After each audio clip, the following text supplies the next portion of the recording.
केंद्र सरकार द्वारा जब 3 कृषि कानून लाए गए थे, उसके बाद जब किसान आंदोलन शुरू हुआ और उसको लेके विवाद शुरू हुआ, तो सुप्रीम कोर्ट ने एक कमिटी अपॉइंट की थी जिसमें अलग अलग एग्रीकल्चर साइंटिस्ट और किसान नेताओं को शामिल किया गया था। अनिल घनवत उस कमिटी के मेंबर थे।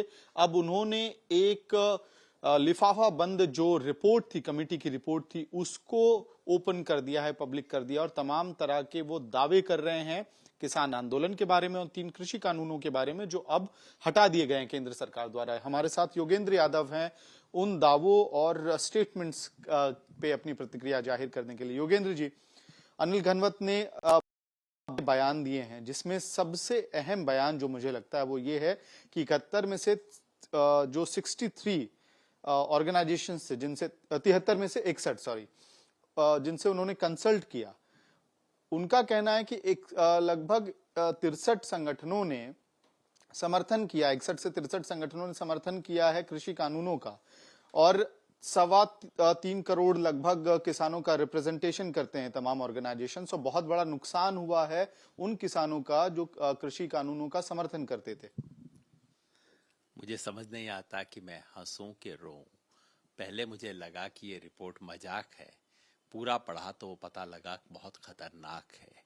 आपको ध्यान होगा, जिस दिन इस कमेटी के बारे में घोषणा हुई थी, उसी दिन संयुक्त किसान मोर्चा ने कहा था हम ऐसी किसी कमेटी से कोई संबंध नहीं रखेंगे। हम वहां गए नहीं, और अच्छा हुआ रिपोर्ट की कॉपी देख ली। अब पता लग गया कि क्यों संयुक्त किसान मोर्चे का फैसला वहां ना जाने का बहुत अच्छा था।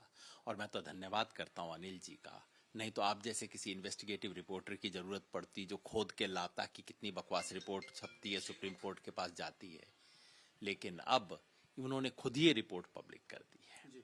लेकिन वो कह रहे हैं कि जो आंदोलन हुआ, कृषि आंदोलन हुआ, और रिपीलमेंट की वजह से नुकसान हुआ है किसानों का, और उनका तर्क ये है कि नॉर्थ इंडिया के, उसमें भी पंजाब और हरियाणा के किसानों का ये आंदोलन था, और किसान इसमें मिसलीड किए गए थे सोशलिस्ट और कम्युनिस्ट ऑर्गेनाइजेशंस के द्वारा। क्या कहेंगे इस पर?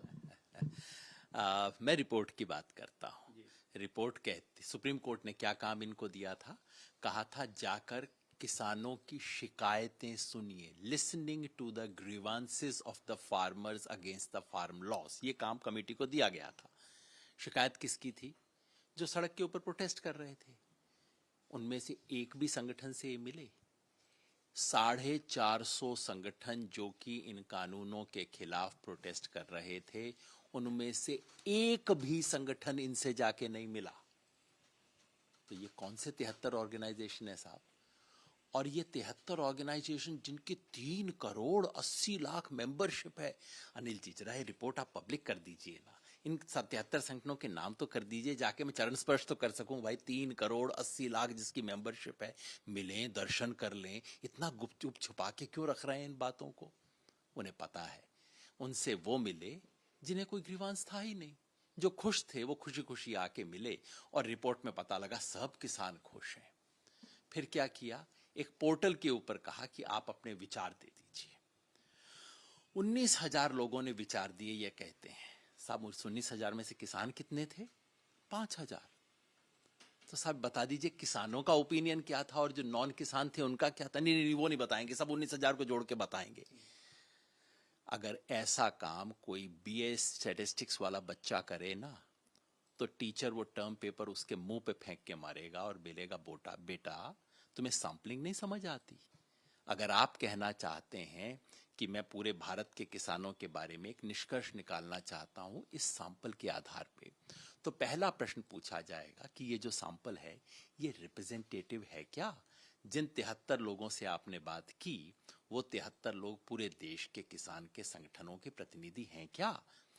जिन 5,000 किसानों ने आपको लिख के दिया, वो 5,000 जिन्होंने इंटरनेट पे जाके अंग्रेजी में क्वेश्चनेयर में आपको जवाब दिया, वो क्या किसान इस देश के रिप्रेजेंटेटिव किसान हैं क्या? और जो इतने भी सवालों का जवाब न दे सके, उस पर हंसा जा सकता है। और मैं समझता हूं अब हमें समझ आ गया क्यों सुप्रीम कोर्ट ने इस रिपोर्ट को कभी सार्वजनिक नहीं किया। पढ़ के उन्हें भी शर्म आई होगी, कैसी कमेटी बना दी।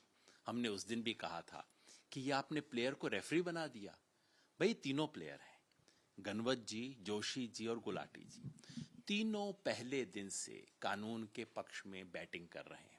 कानून बनने से पहले गुलाटी जी इसकी सिफारिश कर रहे थे। आप क्या कह रहे हैं कि आप लोगों के दावों का विंडिकेशन है? आप लोग जो शुरू में दावे कर रहे थे वो अब सच साबित हो गया है?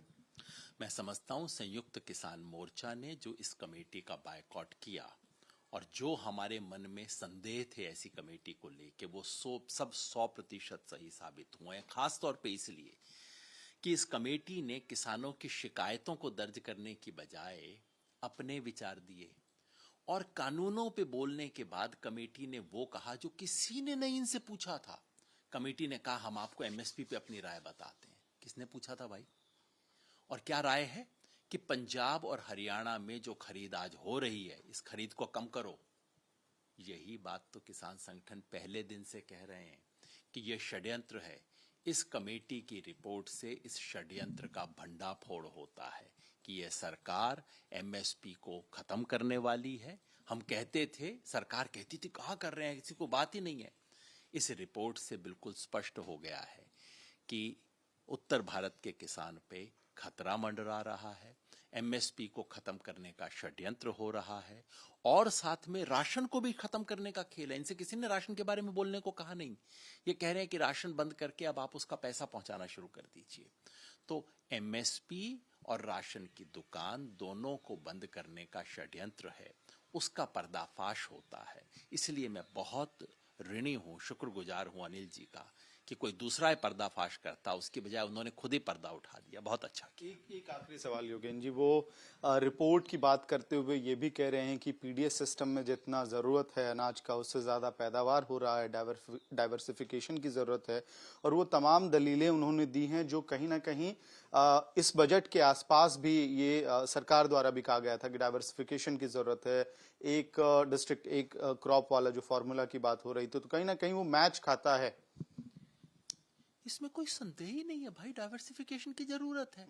हमारे देश में जरूरत से ज्यादा गेहूं और ये धान हो रहा है और उसका एकमात्र कारण ये है कि सरकार इन दोनों को छोड़ के किसी फसल पे एमएसपी किसान को दे नहीं रही है। 23 फसलों पे एमएसपी घोषित कर देते हैं 2 पे। अगर आप किसान हो तो आप कौन सी फसल उगाओगे? वो बाकी 21 उगाओगे या 2 उगाओगे? फॉर सॉल्यूशन ये है कि भाई बाकी 21 पे भी आप एमएसपी देना शुरू कर दो। कोई किसान पागल तो है नहीं कि जबरदस्ती उगा रहा है। हमारे तो हरियाणा के अंदर भाई हम तो चावल खाते भी नहीं, हम क्यों चावल उगाते हैं? क्योंकि उसी पे हमें 4 पैसा मिलता है। सरकार दूसरों पे देना शुरू कर दे। अब ये कह रहे हैं कि दूसरों पे देना नहीं, आप ये जो दे रहे हो इसको भी देना बंद कर दो। ये खेल है। समस्या वहां है। डाइवर्सिफिकेशन होना चाहिए, हर कोई जानता है, हर कोई मानता है, किसान खुद करना चाहता है। किसान ने चना उगाना क्यों बंद कर दिया हरियाणा में?